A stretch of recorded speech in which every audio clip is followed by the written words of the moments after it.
మీ business ఏదైనా మీ ఊర్లో promotion చేయాలంటే అది సుమన్ టీవీతోనే సాధ్యం. ఇప్పుడే సంప్రదించండి.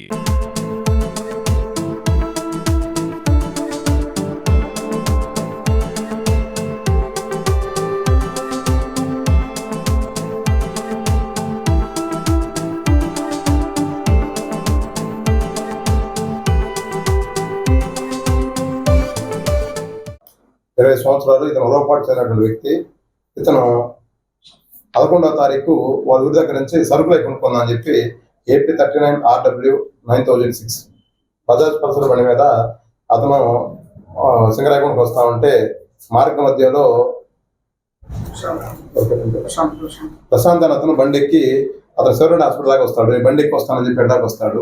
ఆ తర్వాత అతను దించిన తర్వాత వాళ్ళ ఫ్రెండ్స్ కొల్లా సాయిచారణ బస్సు శ్రీకాంత్ అని చెప్పి పిలిపించి అతను బెదిరించి అతని దగ్గర బండి లాక్కొని వెళ్ళిపోవడం జరుగుతుంది. తర్వాత అతను మనకు ఫిర్యాదు చేయడం జరిగింది. దాని మీద ఈ 370/24 అనేటువంటి క్రైమ్ నెంబర్ ప్రకారం కేసు నమోదు చేసినాము. దాంట్లో ఇద్దరు ముద్దాయిని అరెస్ట్ చేసి వాళ్ళ దగ్గర బండి రికవర్ చేయడం జరిగింది. మూడో ముద్దాయిని కూడా త్వరలో పట్టుకుంటాము.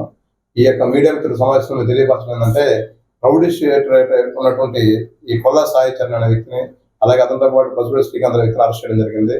ఎవరైనా కానీ మన మండల పరిధిలో రౌడీ యాక్టివిటీస్ కానీ ఇటువంటి చెడు అంటే అసాంఘిక కార్యకలాపాలకు పాల్పడటం కానీ ప్రజలను దౌర్జన్యంగా బెదిరిస్తే మాత్రం వారికి తప్పకుండా చట్టపరంగా కఠినమైన శిక్ష ఇస్తామని చెప్పి ఈ పత్రిక అందరికీ తెలియజేయడం జరుగుతుంది.